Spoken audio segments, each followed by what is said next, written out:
Now, both red lights are on.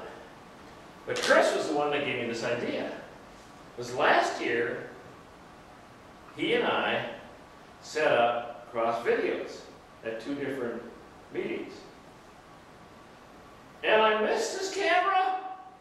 There's Chris too, but I missed his camera when I got to California. So Terry asked me what I wanted for our anniversary.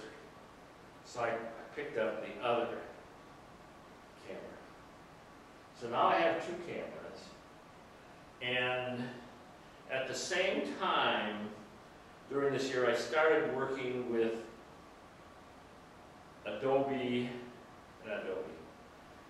Sony Vegas 11 editing software. And you worked with the Final Cut. what? Final Cut. Final Cut, yeah. You worked with Final Cut by Apple.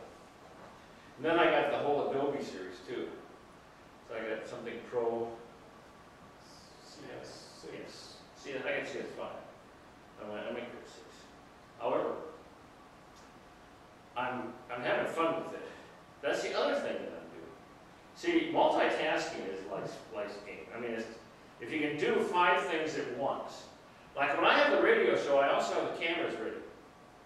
So I will have the radio show, and when I give my story during the radio show, I will stand up in front of a green screen and give a present.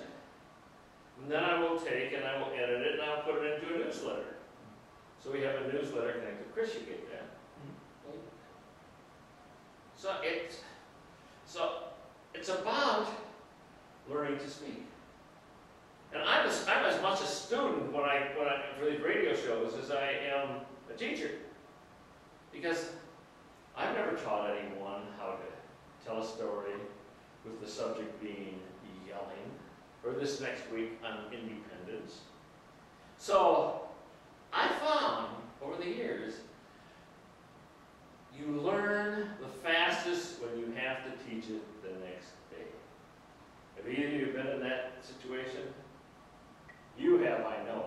Yeah, I wouldn't say the next day, but within a very short time. Yeah, you have to be an expert in a few Yes. days and Yes. somebody else's presentation, and it's just like, I don't know anything about this, and then, but a week later, maybe you know more than people that you present. That's right. That's a key. That is exactly. That is exact key. And I picked this up when I was in Phoenix. I was going to graduate school, and I had finished the service, and I was going with my GI Bill to an international management school. That's where my brother went. Thunderbird? Yeah. Did he? Wow. In the, probably about 87 or 80. I mean, that's when he went. I went back in the 60s, late 60s. Yeah.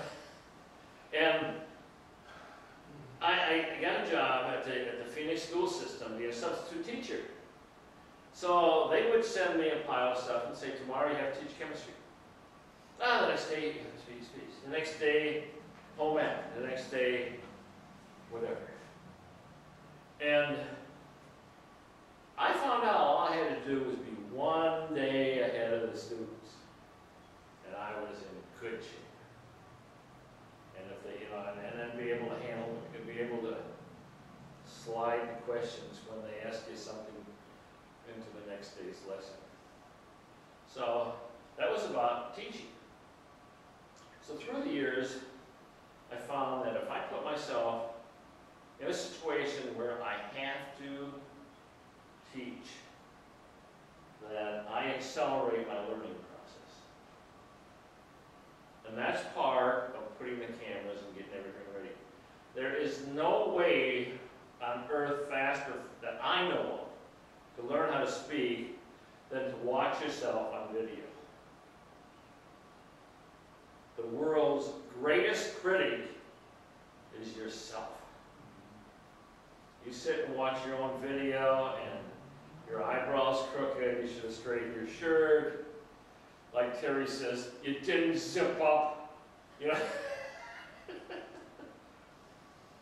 There's all types of things that you notice when you speak and you watch your own speeches. So what I'm doing is taking Toastmasters for myself to another level. Even when I was in the Bay Area, I was the only one that videoed myself of the 5 clubs I went to. But I was the only one that finished all the way through Advanced Communicator Gold in 1 year. In fact, 6 months from the time I got to work. Not from doing it, because I spent 6 months here, which you don't get that many speeches in. But it was specifically because I pushed. And I put myself in a situation where I was not in my comfort zone. And that's what learning's about, and that's what speaking's about, is to continually put yourself in uncomfortable situations. And over the time I'm here, what I will do is I will go through, as a teaching process, the technical aspects I had in setting up all of this communications and doing it. They have actually an overhead projector here. And I can show you how I would edit the green screen. And I did this in the Bay Area. I had one group, and I had them every week, and I would set up a green screen, and I'd have each get in front and give little aspects of speeches, and then I would make it into about a 10-minute show, and I'd go from one scene to another. One would be in front of an ocean, and the next one would be sitting on a peak, and the next one would be, I'd put a cartoon behind them. So it's about showing people what they can do.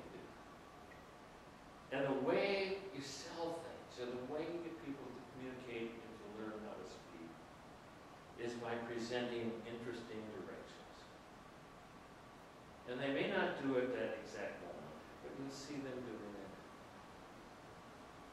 down the road. All of a sudden they say, I got this, or I did that, or I started this. Thank you. Any questions?